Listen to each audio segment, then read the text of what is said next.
March 6, 1985, Port of Ventspils. A routine fuel loading turns into a nightmare. An explosion erupts. Flames engulf the deck. The vessel is torn apart. The tanker Ludwig Svoboda enters history forever. But its tragedy leaves a mark on human lives and on the rules of maritime safety.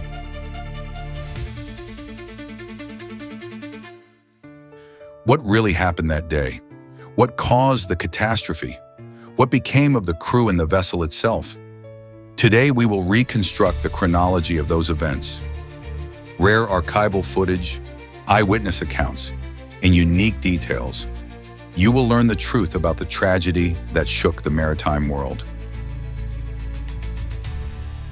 The disaster of the tanker, Ludwig Svoboda.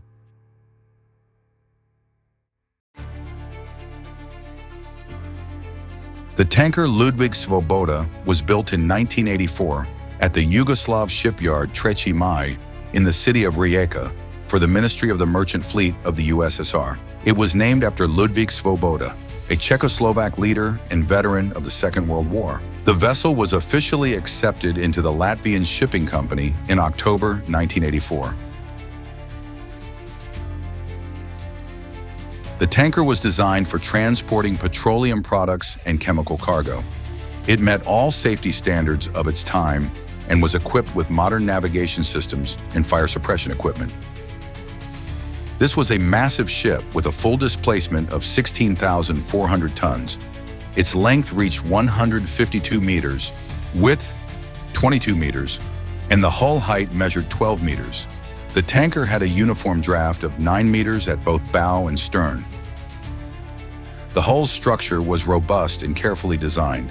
The midsection followed a longitudinal layout, while the ends were transverse. The hull was divided by 11 watertight bulkheads, and the cargo was stored in 16 tanks.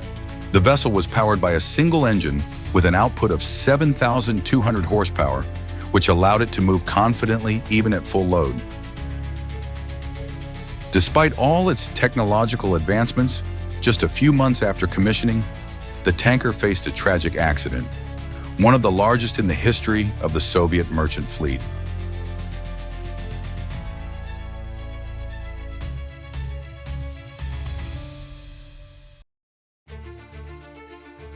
On March 6, 1985, during fuel loading, a powerful explosion occurred aboard Ludwig Svoboda. The shock wave caused extensive damage to the city of Ventspils.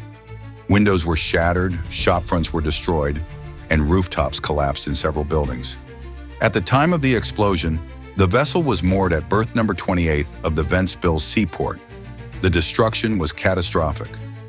The hull around the cargo holds was completely destroyed. The bow section was torn off and sank. The stern section, along with the superstructure, sustained serious damage but remained afloat. As a result of the explosion, 3 crew members went missing.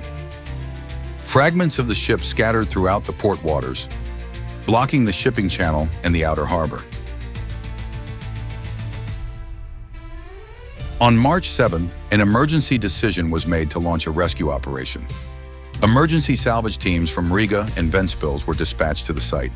The operation included searching for missing crew members, surveying the seabed for sunken debris, lifting wreckage from the water. Diving support vessels, Diver 13 and 1067, were reassigned from routine tasks and sent to the disaster zone. The rescue team surveyed 93,000 square meters of seabed in search of submerged wreckage and remains. 45 meters from the stern, the body of one of the missing crew members was discovered, pinned beneath the boom of a cargo crane. Due to the chaotic tangle of debris, further internal inspection of the wreck was deemed too dangerous. At the same time, salvers began lifting heavy sections of the destroyed hull from the seabed. Around 150 fragments of the ship were recovered, with a total weight of 400 tons. The entire bow section, weighing 560 tons, was also retrieved.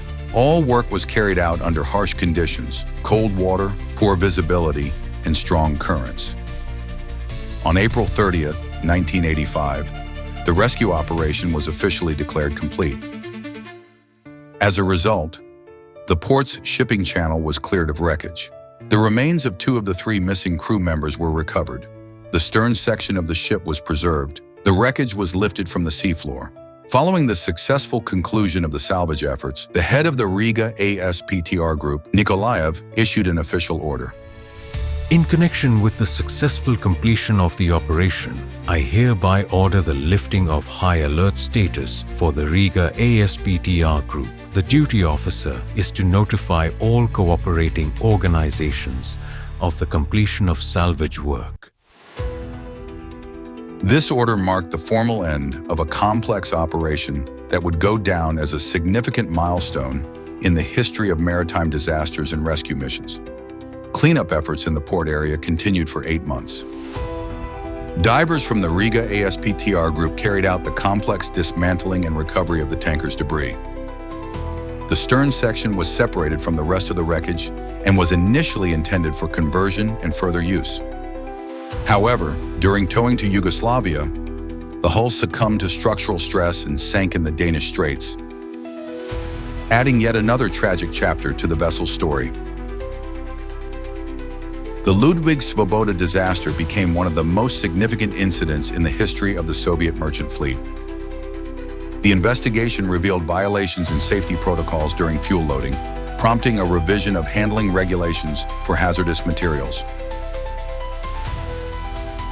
For the rescuers, this mission became one of the most difficult and tragic in their careers. Fire, freezing water, twisted steel, each of them risked their life to bring the lost back to their families and to restore the life of the port. And though the sea claimed the steel, the fuel, and a fleet's pride, it could not take the one thing that mattered most: the memory of every person whose fate became entwined with the tragedy of the Ludwig Svoboda.